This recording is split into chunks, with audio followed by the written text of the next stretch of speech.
غوث و خواجہ کا دل دکھا رہے ہو قبر انور میں. ہندوستان کے مسلمانوں سوچا 30 سال سے زائد عرصہ غریب نواز انا ساگر کے کنارے ایک درخت کے نیچے زندگی گزارتے ہیں. کس لیے؟ کہ دین تمہارے گھر تک پہنچے. کیا اس 30 سالوں کے اندر بارش نہیں ہوئی ہوگی راجستھان میں؟ گرمی کا موسم نہیں آیا ہوگا؟ سردی کا موسم نہیں آیا ہوگا؟ اپنے بزرگوں کی محنتوں کو بھول گئے؟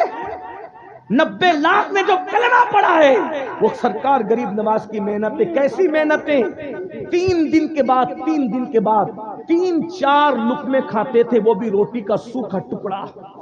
مرغ مسلم بریانی اور ایک سے کھانے کھا کر عیاشی کرنے والوں، جب ہم پاپ کرتے ہوں گے تو غریب نواز کے دل پہ کیا گزرتی ہوگی؟ آج ہمارے پاس سب ہے، دین کہاں ہے؟ بتاؤ دین کہاں ہے؟ شادیوں میں دین ہے، میتوں میں دین ہے، مسجدوں میں بھی دین ہے، ہماری زندگیوں میں دین ہے. پوری دنیا میں دین نافذ کرنا چاہتے ہو؟ ارے اپنے 5 اور 6 فٹ کے وجود پر تو پہلے دین نافذ کر کے بتاؤ، پھر شہروں میں دین نافذ کر کے بتانا. خود کے وجود پر صرف تیری حکومت ہے، جس کے وجود پر تیری اور صرف تیری حکومت ہے. تیرے گھر میں صرف تیری حکومت ہے، جس گھر میں صرف تیری حکومت ہے اس میں تو دین نافذ نہ کر سکا اور شہروں میں دین نافذ کرنے نکلا ہے.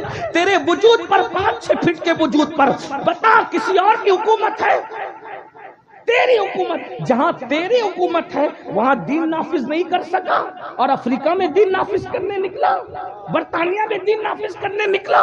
اور دین کے نفاذ کا جھوٹا دعویٰ کرنے والے، اگر تیرے دل میں دین کی محبت ہوتی تو پہلے تو اپنے وجود پر دین کی حکومت نافذ کرتا. تو فجر کی وقت میں سوتا نہیں پڑا رہتا میرا بھائی، تو اٹھ کر مسجد جاتا تاکہ تجھے احساس ہوتا کہ میرے وجود پر دین کی حکومت ہونی چاہیے. چہرے سے داڑھی منڈا کر تو گٹروں میں نہیں پھینکواتا، بلکہ تو سوچتا کہ میرے وجود پر دین کی حکومت ہونی چاہیے. تو سونے کی انگوٹھیاں نہیں پہنتا، سونے کی چین پہن کے اتراتا نہیں پھرتا، بلکہ تو سونا اتار کر عورتوں کو پہنا کر کے بتاتا کہ میرے وجود پر، آج ہمارے وجود پر دین کی حکومت نہیں. حسد ہم کریں، بغض ہم کریں، تکبر ہم کریں، نمازیں ہم چھوڑیں، کچھ دین یاد ہے، دھرم یاد ہے، مذہب و مسلک یاد ہے؟ کچھ نہیں. رونا تو یہ ہے بھائیوں کہ نکاح کے وقت کلمہ پڑھنا پڑتا ہے. اب تو واٹس ایپ اور انٹرنیٹ کا دور ہے، قاضی کلمہ پڑھا رہا ہے، دولہا کلمہ نہیں پڑھ پا رہا ہے. میں سوچتا ہوں یا اللہ، جو شادی کی خوشی میں قاضی کے پڑھانے سے کلمہ نہ پڑھ سکیں، وہ موت کی تکلیف میں کیا کلمہ پڑھ پائے گا؟ بغیر کلمہ پڑھتے مرو گے، بغیر کلمہ پڑھتے مرو گے تو کہاں جاؤ گے؟ انٹرنیٹ دیکھتے دیکھتے سوتے ہو اور اٹھتے ہو تو واٹس ایپ کی فکر میں اٹھتے ہو. کیا ہوگا؟ مرنا ہے بھائیو، مرنا ہے. یہ جلسے لطیفے کے لیے نہیں ہے، یہ جلسے پبلک دکھانے کے لیے نہیں ہے، یہ جلسے ہنسانے کے لیے نہیں ہے، یہ جلسے اسٹیج پر جھگڑا کرنے کے لیے نہیں ہے. یہ جلسے تو مقصد یاد دلانے کے لیے ہیں. دنیا میں کیوں آئے تھے یاد کرو. مرو گے، مرنا ہے. روح کا رشتہ جسم سے ٹوٹ جانا ہے. میری ماں اور بہنوں کی بھی توجہ چاہتا ہوں. میری بہنوں، تمہیں بھی موت آئے گی. اللہ تم سب کو لمبی عمر دے، تمہیں بھی لمبی، سب کو لمبی عمر دے. لیکن کتنی بھی لمبی عمر پاؤ، مرو گے، قبر میں جاؤ گے. قبر میں سونا ہے، کچھ نہیں لے کے جاؤ گے. کروڑوں جما لو، اربوں جما لو، خربوں سب چھوڑ کے جاؤ، سب یہیں رہ جائے گا. دلی تک مال کمانے کے لیے جانے والوں، یہی رہ جائے گا مال.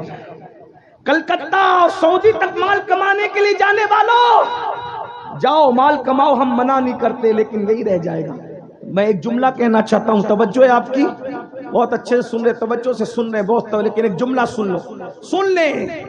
جو مال کمانے دلی، کلکتہ، ممبئی، دبئی اور سعودی تک گئے تھے، وہ مال یہی چھوڑ کے جاؤ گے.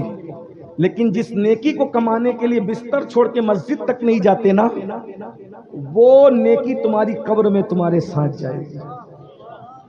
بھائیو، جسے قبر میں جانا ہے اس کے لیے 10 منٹ نہیں نکال رہے ہو، اور جسے قبر میں ساتھ نہیں لے جانا ہے اس کے لیے 12 گھنٹے محنت کر رہے ہیں، 10 گھنٹے.